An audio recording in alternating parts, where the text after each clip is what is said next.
77 से लेकर अब तक की राजनीति में मैंने कभी सुनार को हड़ताल करते हुए नहीं देखा। सुनार कभी हड़ताल पे नहीं आया, पर इस राज ने तो सुनार की भी चीख कटवा दी। सुनार भी काम चौधरी देवीलाल ने शुरू किए थे। आज ये सरकारें चौधरी देवीलाल के अलग अलग कामों की नकल कर रही है। नकल करने वालों को पुलिस सरकार आज के नेताओं से कि चौधरी देवीलाल हरियाणा के मुख्यमंत्री थे और पहली बार उन्होंने ओलावृष्टि का मुआवजा शुरू किया था। किसान कमज़ोर हो गया तो इस देश की अर्थव्यवस्था सारी की सारी कमज़ोर हो जाएगी। आज ये गूंगी बैरी सरकारें हैं, इनको कोई जिम्मेदार का पता नहीं। किसान एकता, किसान एकता, किसान एकता, जुल्म की टक्कर में,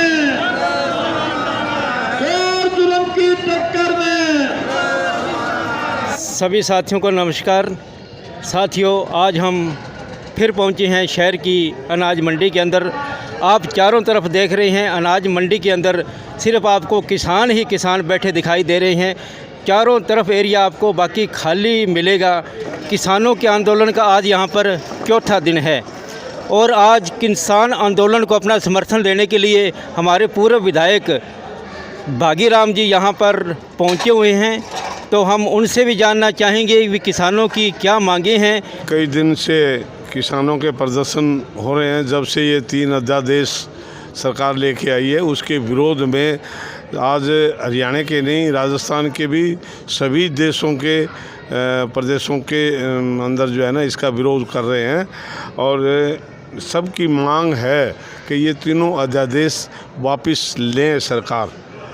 और दूसरा, आज नरमे की फसल 1600 रुपये एकड़ के हिसाब से, उस वजह से बहुत सारे लोग अपना बीमा भी नहीं करवा पाए हैं। तो हमारी सबकी, इनकी और हम भी इनके साथ हैं, सबकी ये मांग है, चाहे बीमा किया है या ना किया है, जिस आदमी की फसल ख़राब हुई है नरमे की और दूसरी फसलें, उनको मुआवजा मिलना चाहिए। मैं आपको एक बात याद करवाऊं आज के नेताओं से कि चौधरी देवीलाल हरियाणा के मुख्यमंत्री थे और पहली बार उन्होंने ओलावृष्टि का मुआवजा शुरू किया था। उस टाइम ना तो कोई बीमा था और ना कोई ऐसी बात थी। पटवारियों को हिदायत हुई, डीसी को हिदायतें दी कि सारे के सारे पर गिरदावरी करवाओ खराबे की, और उन सबको मुआवजा दिया। मैं आपको एक बात याद करवाऊँ कि उस टाइम एक साल बड़ा काल था और उस टाइम में तारामीरा बीजा हुआ था। अभी तारामीरा क्या होता है उनको ये पता नहीं था अभी तारामीरा क्या होता है। तो बोले आप जाओ खेतों में और वहाँ पीले पीले फूल होंगे, पीला पीला इतने कद का होगा, वो तारामीरा होगा। तो उस टाइम तारामीरा का भी, तो मतलब बात यह है कि आज ये गूंगी बैरी सरकारें हैं, इनको कोई ज़मींदार का पता नहीं। मैंने कल एक खबर पढ़ी कि उद्योगपतियों, जो बड़ी बड़ी फैक्ट्रियां हैं उनकी बंद हुई है, उनको मुआवजा दिया जाए, और होटल, बड़े बड़े होटल हैं उनको मुआवजा दिया जाए।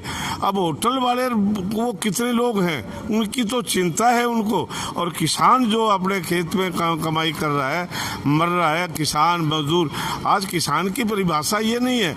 ये लोग जो पॉलिटिकल लोग हैं, हम लोग हैं, वो लोगों को दुविधा में डाल रहे हैं। जाट की बात नहीं है, एक जाट की बात नहीं है। आज के हर गांव में बसने वाले 36 बिरादरी के लोग हैं, वो सारे के सारे किसान हैं। और किसान इस देश का अगर मर गया, किसान कमज़ोर हो गया, तो इस देश की अर्थव्यवस्था सारी की सारी कमज़ोर हो जाएगी।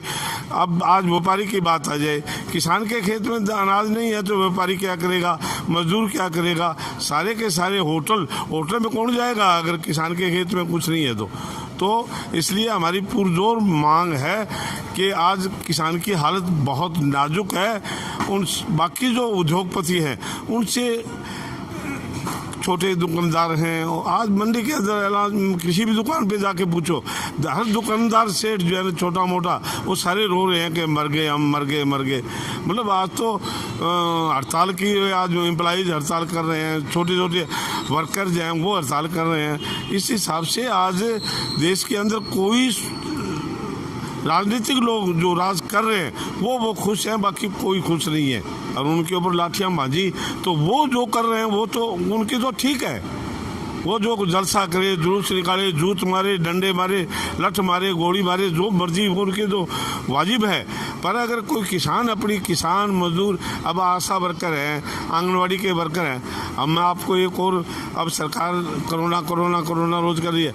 मुझे किसी ने बताया था, जो बताया मैं वो बता रहा हूँ कि चौधरी बंसीलाल के टाइम में हमने ये सुना था कि पटवारियों को, मास्टरों को, उन सबको कहते थे भाई 2-2 फैमिली प्लानिंग के केस लेके आओ और नहीं तुम्हारी तनख्वाह बंद हो जाएगी, तुम्हारा TADS ये सारा बंद हो जाएगा। आज भी ये सरकार जो है ना, आशा वर्कर और आंगनवाड़ी वर्कर जो लेडीज हैं उनके ऊपर, उनको भी कह रहे हैं कि आप 2-2 केस ले आओ कोरोना के। बड़ी अजीब बात है, कोरोना के केस वो कहाँ से ले आएंगे? अब कोरोना के केस नहीं है, आम आदमी को 2 को ले जाओ, वो 4 दिन बेड पे लेटा लेंगे, लेटा के और एक कोलिन की गोली दे देंगे, 4 दिन के बाद कह देंगे ठीक हो गया, जाओ। ये तो लूट ऑफ कोस्ट बची हुई है, दुनिया भर के पैसे इकट्ठे हो गए।